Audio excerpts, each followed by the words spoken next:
Fala, meu povo!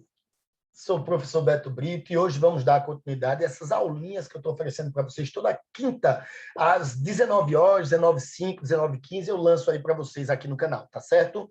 Parada é a seguinte, pessoas, hoje é a aula número 7 e essa aula aqui, a pedidos, é uma aula em que nós iremos diferenciar o texto literário do texto não literário. Na verdade, eu já tenho essa aula aí no nosso canal, tá certo? Prof. Beto Brito, Literatura Legal, só que essa aula não tem exemplos, só tem a explanação do conteúdo. E aí, então, eu decidi fazer uma outra para que pudesse mostrar a vocês como diferenciar um texto literário de um texto não literário, tá certo? É uma forma de conhecimento muito importante, porque vai ajudar você a identificar os textos que são artísticos e não artísticos na sua provinha do Enem ou vestibulares tradicionais, tá certo? Ó, começo dizendo a vocês que eu tenho um Instagram, que é Prof. Beto Brito, tá certo? Queria que vocês fossem lá, me seguissem, certo, no Instagram. Por quê? Porque lá eu coloco semanalmente enquetes para saber que conteúdos nós iremos trabalhar nessas aulas, tá certo? Então, a aulinha de hoje é texto literário e texto não literário. Isso aqui corresponde aos conceitos literários, coisa que é cobrada na provinha do Enem, na parte de habilidade número 16, beleza? De boa? Então vamos nessa, ó. Quando falamos em textos literários e não literários, pessoal, estamos falando em textos que têm funções, tá certo? Quando você tem um texto na sua cabeça e você quer colocar no papel, ao colocar em prática esse texto, você vai ter que fazer escolhas. Se você quer que seu texto seja um texto estético, ou seja, que valorize a perspectiva da beleza do texto, tá certo? Ou se você quer simplesmente informar, tá certo? Ou seja, o que eu quis dizer a vocês, essa informação que eu coloquei aqui abaixo, que os textos literários são aqueles que servem para entretenimento, que têm preocupação estética, ou seja, buscam a beleza, tá certo? Servem para a arte ou a ficção. Esses textos são chamados de textos artísticos, e nem todo texto é assim. Você sabe muito bem que boa parte da sua vida você utiliza os textos para meramente informar, comunicação pura, não é isso? E, na verdade, a palavra, inicialmente, ela foi inventada com o intuito de informar, com o intuito de comunicação. Por isso mesmo que nós temos um outro tipo de texto que você tem mais acesso diariamente, que é o texto não literário, que tem uma função utilitária, ou seja, serve para informar, serve para te ensinar algo, te explicar algo, te ordenar algo. Ou seja, o livro didático, que você está estudando esse conteúdo, ele é um texto não literário. A matéria jornalística, certo? A matéria da revista que você está lendo é um texto não literário. E esses textos são em prosa e são muito mais comuns ao seu dia a dia. Quando você escreve algo, certo? Um lembrete no seu caderno, você usa o texto não literário, que é o texto mais comum à sociedade, tá certo? Só que eu vou agora listar para vocês as principais diferenças, as primordiais diferenças, para que vocês possam identificar isso dentro dos textos, tá bom? Começaremos pelo texto literário, que é o texto artístico. Quais são as qualidades desse texto? Primeiramente, quando o autor quer fazer um texto literário, ele quer fazer um texto estético. E o que é que eu quero dizer para vocês com isso? Quero dizer que a condição estética é uma condição muito subjetiva, pessoal. O que é belo? O que define o que é belo? O olhar de quem vê, não é isso? Ou seja, muitas vezes o que é belo para mim não é belo para você. Então, quando o autor faz um texto literário, que é um texto estético, que é um texto artístico, ele não está nem aí para que você ache ou não se aquele texto é bonito. Por isso que há a possibilidade de você ler e gostar, e eu ler e não gostar. E o contrário também, porque é estético para ele. Então, professor, quando o texto artístico ele é produzido, ele tem o objetivo de satisfazer a vontade estética do autor. Exatamente. Por isso mesmo que essas questões são questões mais subjetivas. É o que é bonito para ele. Por exemplo, se eu sou um autor clássico, autores clássicos gostam de rima, gostam de métrica. Então, bonito, para mim, é rima, métrica. Mas se eu sou um autor moderno, eu prefiro trabalhar sem rima e sem métrica. Então, o que é belo para mim, o que é estético para mim, é sem rima e sem métrica. Ou seja, a condição estética depende do ponto de referência de quem produz, tá bom? Esse caráter subjetivo é o que marca essa perspectiva da beleza ou não, dependendo do olhar de quem faz, tá certo? Uma das marcas desse tipo de produção é o uso da conotação. Até porque, pessoal, as figuras de linguagem, que representam a linguagem conotativa, as metáforas, o paradoxo, a hipérbole, a sinestesia, essas inúmeras figuras artísticas, essas figuras de linguagem que são recursos usados pelo artista para causar uma maior expressividade dentro do texto, elas são formas subjetivas, porque quem cria uma metáfora cria baseado naquilo que ele pensou. Quando Camões falou, amor é fogo que arde sem se ver. Para ele, amor é um fogo que arde sem se ver. Para você, pode não ser. Ou seja, é um conceito pessoal, é um conceito subjetivo. E esse tipo de texto, pessoal, uma informação importante, ele pode tanto vir em formato de prosa quanto em formato de poema. Claro que em formato de poema é muito mais comum, porque o poema é o tipo de estrutura que foi criado para satisfazer a vontade estética. Então, geralmente, certo? O texto literário é em forma de poema, mas pode também ser em forma de prosa. Nós temos inúmeros autores da literatura brasileira que se destacaram na prosa literária. José de Alencar, Graciliano Ramos, Machado de Assis, Jorge Amado, são todos autores da literatura brasileira em prosa. É que, na verdade, quando a gente fala que geralmente vem em formato de poema, é porque todo poema tem função estética. Todo poema foi construído com objetivo estético. Então, por isso, qual é o macete?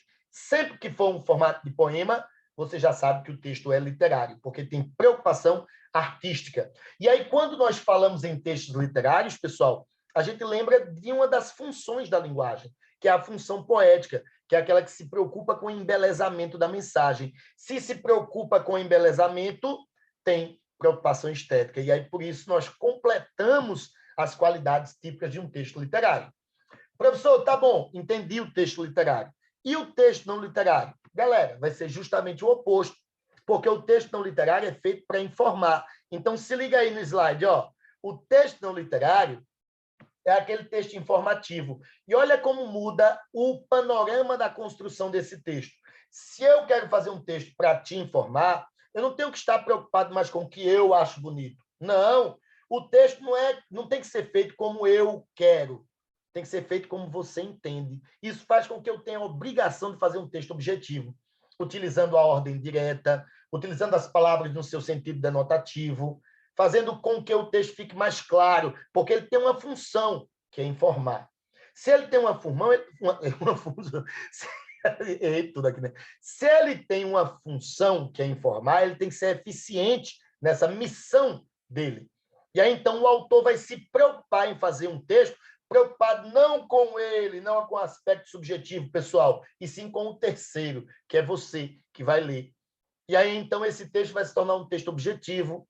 O texto objetivo, ele carrega a função denotativa, certo? O uso das palavras no seu sentido denotativo, eu falei de função, certo? Porque eu lembrei da função referencial, que também é chamada de denotativa ou informativa, não é isso? Então, você vai usar as palavras no seu sentido real, no seu sentido de dicionário. Por quê? Porque todo mundo está preparado para escutar a palavra e entender a palavra no seu sentido mais comum.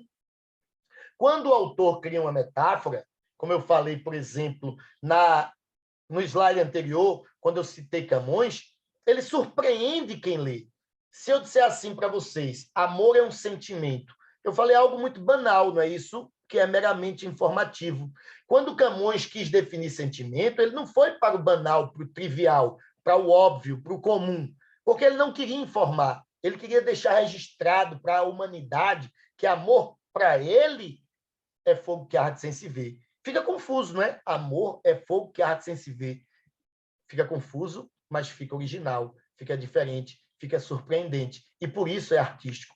Se eu falo amor é um sentimento, eu sou facilmente entendido, mas não falei nada de original. Por isso que esse texto é um texto meramente informativo.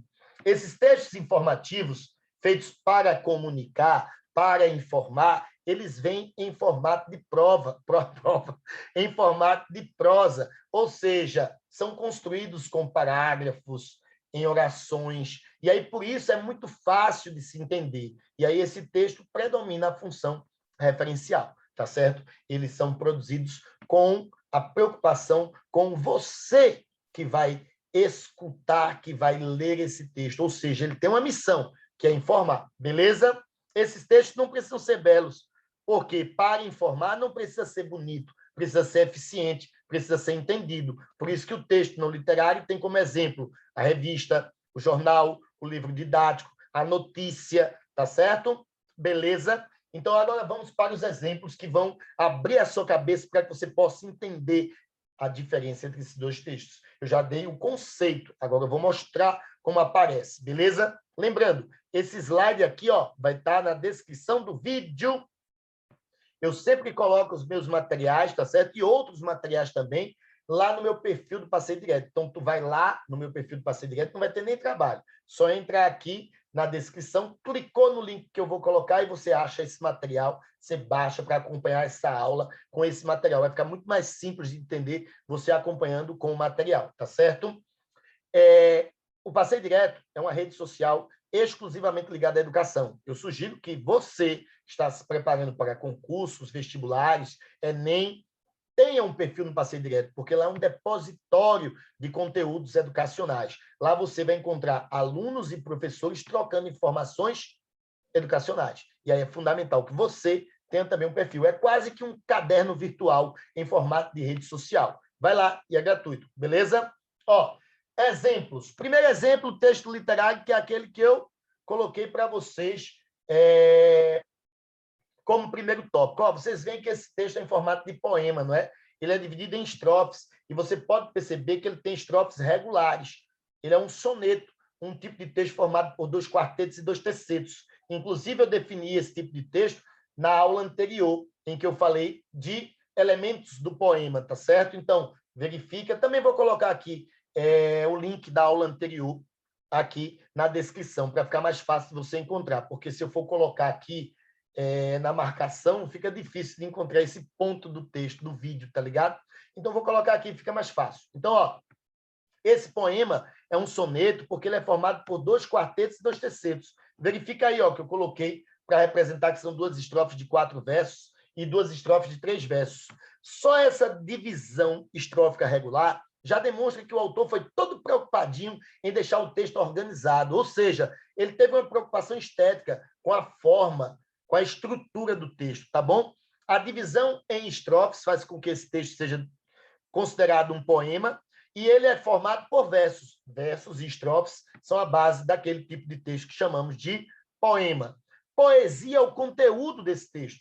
E a gente entende que é um texto em formato de poema com poesia a partir do momento que ele tem a função poética da linguagem. Quando ele escolhe palavras especiais, certo? Bonitas para se encaixar na obra, que são escolhidas pelo aspecto sonoro, formando rimas, e até metáforas, composição poética baseada em linguagem conotativa. Por exemplo, ó, no próximo slide eu mostro para vocês que o autor teve toda uma preocupação em rimar todos os versos.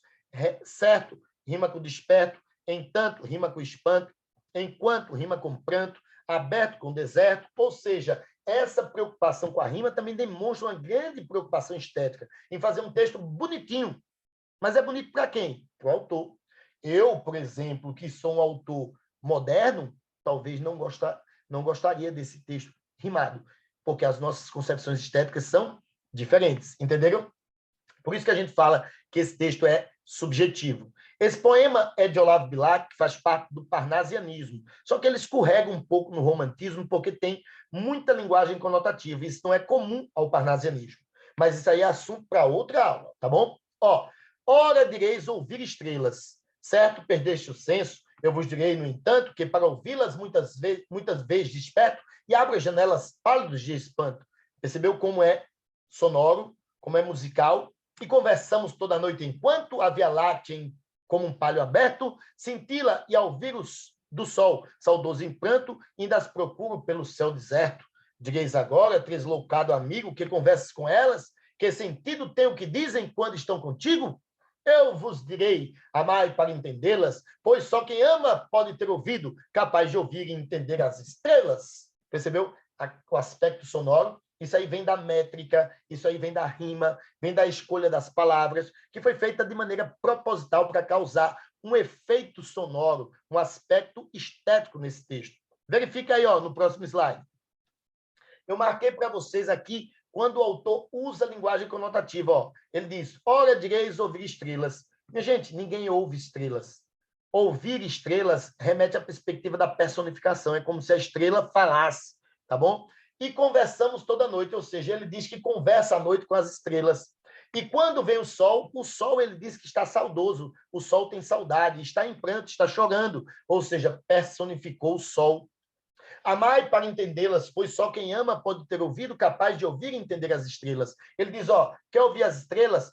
Ama alguma pessoa, porque quando você ama, você tem essa sensibilidade de escutar e entender as estrelas, ou seja, bem sentimental o autor, não é? Pois ele diz que quem ama sente a solidão de não estar ao lado da mulher amada, do seu parceiro, e aí, por isso, busca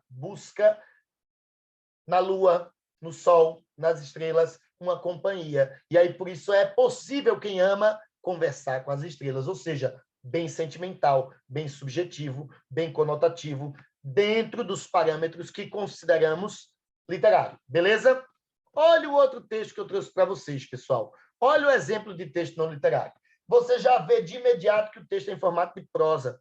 Eu verifico que é prosa porque ele ocupa todo o espaço da página, diferente do poema, né? Ó, viu que o poema, ele às vezes vem centralizado ou recuado, porque ele não precisa ocupar todo o espaço da página. Já a prosa, não. Ela vai de um lado ao outro. E ela vem em grandes blocos, chamados de parágrafos, que é diferente do poema, que é composto por estrofes.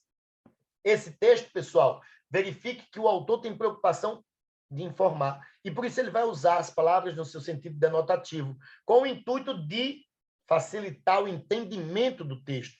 A questão ambiental deve ser abordada desde a infância. Por isso, a Rede Municipal de Ensino de Atibaia comemorou na Semana do Meio Ambiente de 2021 com um plantio de mudas e vídeos sobre o desmatamento, o ciclo da água e valorização da Serra de Itapetinga, temas de extrema importância que fazem despertar nos alunos a consciência sobre a preservação do meio ambiente. Instituído pela ONU, o Dia Mundial do Meio Ambiente foi celebrado no dia 5 de junho e as ações promovidas pela Secretaria Municipal de Educação começaram no dia 2, com o plantio de mudas na EM Professor Francisco da Silveira Bueno. Deve ser escola de ensino médio, né? Alguma coisa desse tipo. Simbolizando a abertura da Semana do Meio Ambiente de 2021. Percebam que o autor não teve preocupação nenhuma em embelezar o texto. Ele quis passar uma informação sobre a Semana do Meio Ambiente, sua importância, as datas que iam ocorrer. Então, o autor se preocupou em noticiar algo, informar algo, e ele foi muito eficiente nisso, porque eu entendi, você entendeu. Tem um macetezinho, pessoal, para a informação, certo? A informação tem uma fórmula que os jornalistas usam muito. Ele é assim, ó, informação é igual a 3Q mais P mais O. O que seriam esses 3Q? O que, quando e quem. Se o texto responde o que é, quando é e quem é, o P é de porquê, porque é o objetivo, certo? E o O é de onde vai se passar o fato. Aqui eu vi, ó, que é em Atibaia, tá certo? Que fala sobre a Serra da Itapetinga, que é onde. Por quê? Conscientizar os alunos da preservação do meio ambiente. Quem? A escola, professor Francisco da Silveira Bueno, não é isso?